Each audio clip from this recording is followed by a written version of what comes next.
जी सर्व उमेदवार आणि व्यासपीठावर बसलेले सर्व मान्यवर, समोर उपस्थित बंधू भगिनी, माफ करा व्यासपीठावर सगळ्यांची नावं घेत नाही, पण इथे आल्यानंतर जेव्हा सचिन वालावलकरजींचं भाषण सुरू होतं तेव्हा मी आपण जो हा काही कामाचा विकास कामांचा कार्य अहवाल दिलाय तो मी वाचत होतो. साहेब, असा विकासाचा अहवाल मी रत्नागिरीत देखील काम करतो आणि उदयजी सामंत यांची माफी मागून सांगतो की असा कार्य अहवाल मी ना सिंधुदुर्गात बघितला ना मी रत्नागिरीत बघितला. कारण का प्रत्येक प्रभागामध्ये कोट्यावधी रुपये आलेले आहेत. आपण माहित नाही आपल्यापैकी किती लोकांनी बघितलंय. आणि नुसतं एवढे कोटी रुपये आलेत हे सांगून ते थांबलेले नाहीत, तर खाली कुठे कुठे आलेत, कुठल्या हेड खाली आलेत, कसे आलेत, हे साहेब मी वेंगुर्ल्यात आल्यावर बघितलं. म्हणून प्रथमच तुमचं मी विशेष कौतुक करतो की एवढा डिटेल तुम्ही लोकांसाठी तुम्ही इकडे उपलब्ध करून दिला. आता ह्याची कॉपी मी साहेब मालवणला करू ना,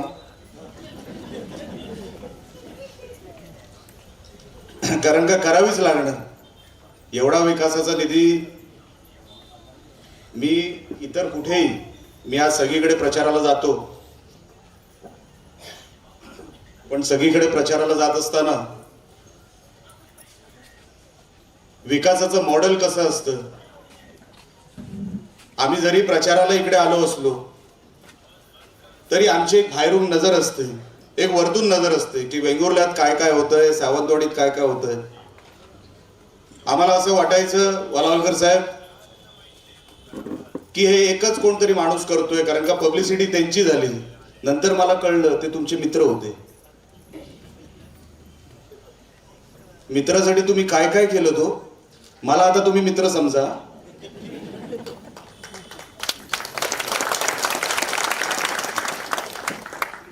कारण का एवढ्या मोठ्या प्रमाणामध्ये आपण मित्रासाठी हे सगळं उभं करू शकता. केसरकर साहेबांचा आशीर्वाद आहे, 100% बरोबर आहे. पण ज्या पोटतिडकीने तुम्ही मनोगत तुमचं इथे व्यक्त करत होतात, मी ऐकत होतो. एक क्लास मधला जसा एक टीचर असतो ना, प्रत्येक गोष्ट खणकावून सांगणं, समजवणं, कारण का ती तुमची पोटतिडक ही तुमच्या शब्दातून बाहेर पडत होती. आणि आम्हाला बाहेरून जे काय वाटत होतं, हा सगळा जो काही विकासाचा आराखडा आहे, सगळा जो काही विकासाचा मॉडेल आहे, हा अमुक अमुक व्यक्तींनी ठेवलेला आहे. आणि नंतर आमदार झाल्यानंतर मला कळलं की ते फक्त नामदारी होते, खरे करणारे हे दोघं होते, हे मला आमदार झाल्यानंतर कळलं. काय मस्त मार्केटिंग आहे हो, शिकलं पाहिजे. करतय कोण आणि खातय कोण, खरी मेहनत त्या मंत्रालयामध्ये कोणाचं नाव चालतं, तर सन्मानित दीपकजी केसरकर साहेबांचं नाव चालतं. आणि त्याच्यामध्ये त्याच्या खालोखाल मेहनत कोण करतोय, तिथे तासनतास कोण खस्ता खातोय, तासनतास मंत्र्यांना कोण भेटतोय, कोण सचिवांची ओळख काढतोय, ते वालावलकर इकडे बसले. त्यांना सांगावं लागतंय की हे सगळं मी उभं केलं, हे तुम्ही फक्त आता मलाही खातायत, हे आज सांगावं लागतं. हे दुर्दैव आहे.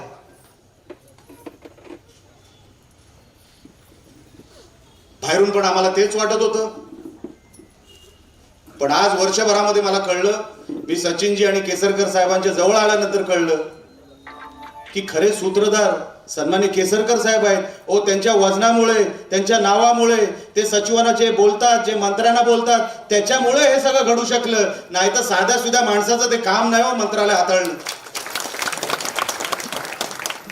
मी काल परवा सावंतवाडीच्या मीटिंग मध्ये पण केसरकर साहेबांचं नाव घेतलं. ते असे स्वभावाने शांत, पण रिझल्ट देणारे. आम्ही एका मीटिंग मध्ये होतो, MSCB ची कुठली तरी एक मीटिंग होती. ते फक्त 4 वाक्य बोलले. त्या 4 वाक्यांचा इफेक्ट असा झाला की त्या सचिवांना आम्ही एवढे सगळे जे काय बोलत होतो ते तर कळलंच, पण त्यांचे 4 वाक्य अगोदर कळले, कारण का त्यांच्या नावात वजन आहे. त्यांना समोर कळलं की हे करावं लागेल. अशी व्यक्ती आपल्याला आमदार म्हणून लाभलेली आहे. नागेश गावडे आपण फोन करता किती 5 वाजता आपण फोन केला. आमचे सहकारी सुनील डोबळे, मी अनेक दिवसानंतर आपल्याला इथे भेटलो, माफ करा मी आपलं नाव घेतलं नाही. नागेशजी गावडे, नाही पिंटू आता नाही, आता तुम्ही नागेश गावडे. नगराध्यक्ष पदासाठी तुम्ही उभे आहात, लक्षात ठेवा, हे विसरू नका. जशी तुमची पर्सनॅलिटी भारदस्त आहे ना, ती नगरपालिका तुम्हाला तशीच भारदस्त चालवायला लागेल, तशीच भारदस्त चालवायला लागेल. आता ठीक आहे तुमचं नाव पिंटू असेल, पण मी तुम्हाला नागेश गावडेच म्हणणार. नावामध्ये वजन पाहिजे, लक्षात ठेवा. इथे हे सगळे प्रस्ताव तुम्ही नगराध्यक्ष झाल्यानंतर जे वरती पाठवाल, जे आमच्याकडे पाठवाल, केसरकर साहेब त्यांना कोणाची गरज नाही, पण तुमचा भाऊ पण बाजूला उभा आहे, लक्षात ठेवा. बाजूला लागून माझा मतदारसंघ आहे. कधी फोन करा, जसं त्यांना 5 वाजता करा, मला संध्याकाळी 5 वाजता केला तरी चालेल, पण मला नक्की आठवण करा की आपल्याला कसं आहे, राणे म्हणजे तुम्हाला माहिती आहे कशासाठी फोन येतात. तुम्ही कधीही करा. बाकी सगळ्या कामांसाठी केसरकर साहेब आहेत, पण काही निवडक कामासाठी निलेश राणे आहे. आणि तुम्ही एवढं सुंदर भाषण केलं, मनापासून भाषण केलं, पण बीजेपी मध्ये तुम्ही 10 वर्ष होतात हे मला कळलंच नाही. कारण का चांगल्या लोकांना तिकडे किंमत नाही. खरं सांगतो तुम्हाला, हा मुलगा एवढा चांगला, होत करू सगळं करणारा, पण आज मागे ठेवला गेला. आणि नंतर आज तुम्हाला खरी ओळख जर कोणी दिली असेल तर लक्षात ठेवा, शिवसेनेने दिली. हा पक्ष कधी विसरू नका. जसं मी सांगतो सन्माननीय शिंदे साहेबांना, मी आयुष्यात कधी सोडणार नाही, सोडू शकत नाही. जर सोडलं तर देव मला माफ करणार नाही. तशीच गत तुमची झालेली आहे, लक्षात ठेवा. शिवसेनेने तुम्हाला ओळखलं, तुम्हाला उमेदवारी दिली, आणि आज तुम्हाला रिंगणात उभं केलं. सगळे दिग्गज जिथे जिथे उभे आहेत, नगराध्यक्ष पदासाठी जिथे उभे आहेत, तिथे शिवसेनेने तुम्हाला उभं केलं. हे उपकार कधी शिवसेनेचे विसरू नका. हे उपकार कधी शिंदे साहेबांचे विसरू नका आणि केसरकर साहेबांचे विसरू नका. आणि आपण सेवा करण्यासाठी इथे मैदानात उतरलेलो आहे. आता पूर्वी काय झालं ते सोडून द्या. आता तुम्हाला लोकांना जसा डेव्हलपमेंट प्लॅन केसरकर साहेबांना अभिप्रेत आहे, जसा डेव्हलपमेंट प्लॅन वालावलकरांना अभिप्रेत आहे, तसं तुम्हाला काम करावं लागेल. मंत्रालयाला जे काय प्रपोजल पाठवायचे आहेत, आता एवढी कामं तर झालेली आहेत, जी काय उरली सुरली कामं आहेत, हे मंदिर आहे, लक्षात ठेवा.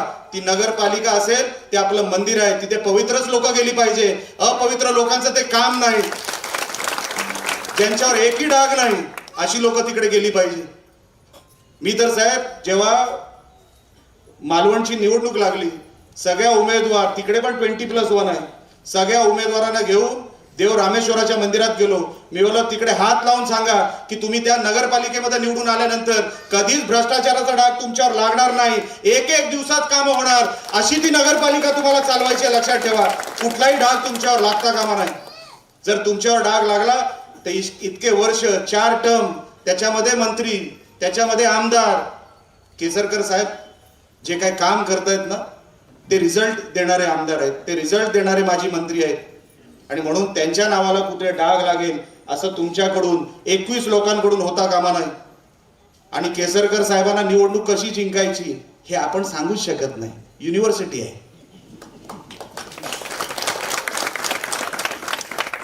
आम्ही जेव्हा तिकडे होतो तेव्हाही सगळ्या निवडणुका केसरकर साहेब जिंकायचे, आम्हाला हैराण करून टाकायचे तेव्हाही. पण त्यांचा स्वभाव मला एक राजकारणामध्ये कळलं, जेव्हा लोकांना तुम्ही पटता ना, तुम्ही मनात घर करता, तिथून त्या माणसाचा कोणच पराभव करू शकत नाही. आणि म्हणून नागेश गावडेजी, तुम्ही लोकांच्या मनात घर करा. केलंच असेल, मी तुमच्याबद्दल माहिती काढूनच आलोय, तुम्ही मनात घर केलंच असेल, पण असं घर करा की पुढचे 25 वर्ष त्या नगरपालिकेवर फक्त शिवसेनेचा झेंडा फडकला पाहिजे, असं काम तुम्ही त्या नगरपालिकेमध्ये उभं करा. कारण का मार्केटिंग कोण करते ते सोडून द्या, कोणी तुमच्यावर अन्याय केला ते सोडून द्या. तुम्हाला शिवसेनेने उमेदवारी दिली आहे, पुढचे 25 वर्ष तुम्ही असाल नसाल, निलेश राणे असेल नसेल, सचिन वालावलकर असेल नसेल, पण लोकांनी ऑटोमॅटिकली त्या नगरपालिकेवर शिवसेनेचाच झेंडा तिकडे लावला पाहिजे. अशी नगरपालिका तिथे आपल्याला काम करून दाखवायचे. कोण काय करते ते सोडून द्या. येणाऱ्या काही काळामध्ये तुम्हाला अनेक आमिष दाखवले जातील. तुमच्यापर्यंत काही पोचलेही असेल ते सगळं घ्या आणि शिवसेनेला मतदान करा. कोणी नाही म्हणू नका. कारण का लक्ष्मी आहे. लक्ष्मीला वाईट वाटू नये असं काही करू नका. ते सगळं घ्या, लक्षात ठेवा. आणि आमच्या नागेश गावडे आणि 20 उमेदवारांना आपण निवडून द्या, एवढं सांगण्यासाठी मी इथे आलो.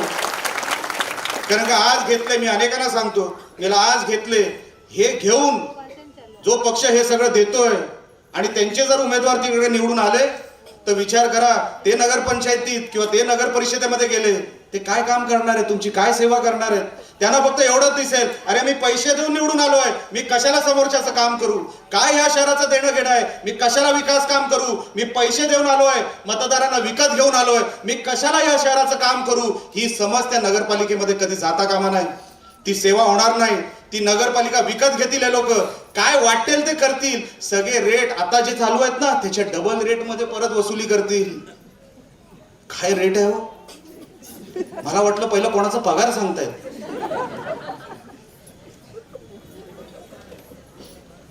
थक्क झालो मी. अच्छा, आम्ही तिकडे होतो, आम्हाला तरी तेव्हा सांगायचं काय चाललंय, आपण निवडणुका कुठल्या दिशेने घेऊन चाललो, कशासाठी पाहिजे ह्या सगळ्या निवडणुका. अहो सन्मान्य केसरकर साहेब सांगत होते, अरे आपण युती करूया, सगळ्या जागा आपण जिंकूया, महायुतीमध्ये आपण लढूया. 21 तारखेपर्यंत मी तुम्हाला मोठेपणा सांगतो, केसरकर साहेबांचा इतका सिनियर माणूस, 70 पार केलेला माणूस कुठे कुठे गेले, कोणाकोणाला भेटले, सगळ्या नेत्यांना भेटून की साहेब युती झाली पाहिजे. मी त्यांना एकदा रिक्वेस्ट केली की साहेब, राणे साहेब पण म्हणतात युती झाली पाहिजे. राणे साहेबांना 2 वेळा भेटले. अजून एका माणसाने काय करावं, किती वेळा पायावर पडावं. मी काही लोकांना भेटलो, आमचे सन्मान्य उदयजी सामंत अनेकांना भेटले, ही युती झाली पाहिजे असं सांगत होते. आम्ही कुठे कमी पडत होतो असं नाही. त्यांची एक समज झाली, हे घाबरलेली काय, हे घाबरून आमच्याकडे युती मागतायत की काय. पण मागच्या 10 दिवसामध्ये शिवसेनेने जे दाखवलं ना चित्र, मोरे साहेब, की आम्ही कोणाला घाबरत नाही, जे तुम्हाला दिसेल तसंच आम्ही करू, तुम्हाला जसं उत्तर द्यायला पाहिजे ना तसंच आम्ही उत्तर देऊ. शिवसेना या जिल्ह्यामध्ये तर सोडा, महाराष्ट्रात कोणापेक्षा कमी नाही. त्यांना काय वाटलं हे घाबरतील, अरे घाबरणारी औलादच नाही आमची, घाबरणारी औलाद नाही. म्हणून तुम्ही जे आज प्रकार जिल्ह्यामध्ये करताय हे कुठेतरी बंद व्हावे, हे कल्चर कुठेतरी येऊ नये, ही अपप्रवृत्ती आहे, ही कुठेतरी रुजू नये. अहो येणारी पिढी, हातामध्ये पैसे मिळाले, कुठेतरी चुकीच्या मार्गावर गेले, कुठेतरी कसिनोत गेले, कुठेतरी क्वार्टर घ्यायला गेले, कुठेतरी काहीतरी करायला गेले. माणूस काय करू शकतो, पैसे जर आले, हे वरचे पैसे आहेत, हे काय कमाईचे नाहीयेत, हे कोणी कमवलेले नाहीयेत. आणि अशा परिस्थितीमध्ये जर आपल्याकडे मुलं जर भरकटली, कुठेतरी भलत्या दिशेने गेली, कोण जबाबदार आहे. म्हणजे निवडणुकीसाठी आपण कुठलाच पुढचा विचार करणार नाही आहोत. हो, जे शहर आपल्याला उभं करायचंय ते फक्त 5-10 वर्षांसाठी नाही. मी अनेक वेळा म्हणतो, ब्रिटिशर जेव्हा आपल्या भारतात आला, तो चांगला की वाईट ते सोडून द्या, पण जेव्हा ब्रिटिशर आपल्या भारतात आला ना, तो काय करून गेला बघा. मुंबईमध्ये, दक्षिण मुंबई, आज तुम्ही विचार करा, तेव्हाही छत्रपती टर्मिनस, तेव्हाचं विक्टोरिया टर्मिनस, आताचं छत्रपती शिवाजी टर्मिनस, तेव्हा जो ब्रिटिशर आला तेव्हाही 18 प्लॅटफॉर्म बांधून गेला. आजपर्यंत आपण 18 प्लॅटफॉर्मवरच आहोत. तर का त्यांनी 200 वर्षापूर्वी बांधले असतील. अहो एक विजन असावं लागतं. तेव्हाचं ओव्हल मैदान, तेव्हाचं वेलिंग्टन मैदान, दक्षिण मुंबईमध्ये कधीच पाणी भरत नाही. का ब्रिटिशरांनी हे सगळं केलं असेल. तो चांगला किंवा वाईट आपलं राज्य केलं वगैरे ते सगळं ठीक आहे, पण काय बांधून गेला विचारा. ते महाडचं जे ब्रिज पडलं ना, ते ब्रिटिशरांनी बांधलं होतं. लेटर लिहिलं होतं की बघा जरा ते ब्रिज आता पडेल कधी, पण ते अगोदर सांगितलं होतं आणि महिनाभरात ते ब्रिज पडलं. 150 वर्ष महाडला ब्रिजेस बांधले त्या लोकांनी. मी कधी कधी विचार करतो, का त्या ब्रिटिशरांनी एवढं सगळीकडे आपला विस्तार केला, आपले विकास म्हणजे आपले हे सगळे डेव्हलपमेंट का केली हे लोकांनी. कधी कधी विचार करण्यासारखी गोष्ट आहे की ज्याला दूरदृष्टी नसेल ना, तो कधीच विकास करू शकत नाही. जो फक्त 5 वर्षाचा विचार करेल तो कधीच विकास करू शकत नाही.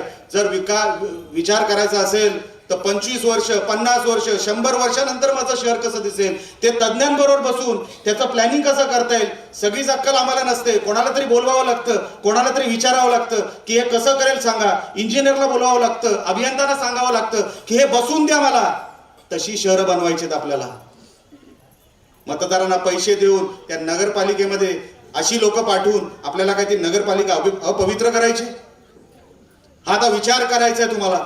आपल्याला ही सगळी मंडळी शिवसेनेची, एकही डाग नसलेली, एकही भ्रष्टाचाराचा डाग नसलेला, आणि केसरकर साहेब आज या निवडणुकीमध्ये आजारी असताना पण उतरलेले आहेत.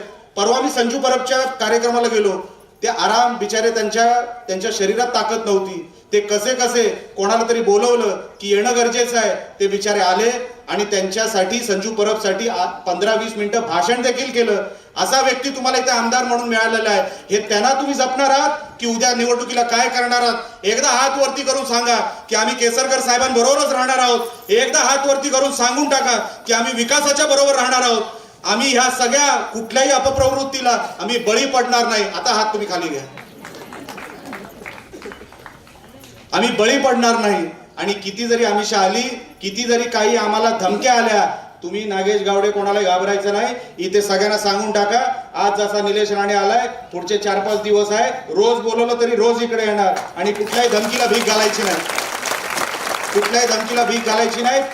तुम्ही फक्त 3 तारखेला निवडून या, फक्त लक्षात ठेवा. आणि विजय मिरवणुकीला ह्या निलेश राणेला बोलवल्याशिवाय विजय मिरवणूक काढायची नाही, एवढाही लक्षात ठेवा. हे सगळे आशीर्वाद केसरकर साहेबांचे जसे तुमच्यावर आहेत तसे माझ्यावर आहे. वालावलकर साहेब, तुम्ही जोरात कामाला लागलेला आहात. तुमचं काम मी इकडे मंत्रालयामध्ये बघून आहे. जसं मी तुम्हाला सांगितलं, जसं केसरकर साहेबांसाठी इतके वर्ष तुम्ही मेहनत केली, माझ्यासाठी 25% करा. कारण का मी नवीन आहे. केसरकर साहेब चालेल ना? फक्त 25%. केसरकर साहेब हा पण लिमिटेड म्हणतात बघा. पण मला माहिती आहे तुमची त्याच्यामध्ये काही हरकत नसेल. मी मनापासून वालावलकर साहेब, माझ्या सगळ्या उमेदवारांना, नागेश गावडे, तुम्हाला जसं परत मी तुम्हाला सांगितलं, जसं पर्सनॅलिटी भारदस्त आहे तशी मला ती नगरपालिका भारदस्त करून दाखवा, एवढीच विनंती तुमच्या समोर करतो. येणाऱ्या 2 तारखेला तुम्ही शिवसेनेचं बटन दाबा आणि आमच्या सगळ्या या उमेदवारांना विजयी करा, एवढीच फक्त विनंती करतो आणि इथेच थांबतो. जय हिंद, जय महाराष्ट्र.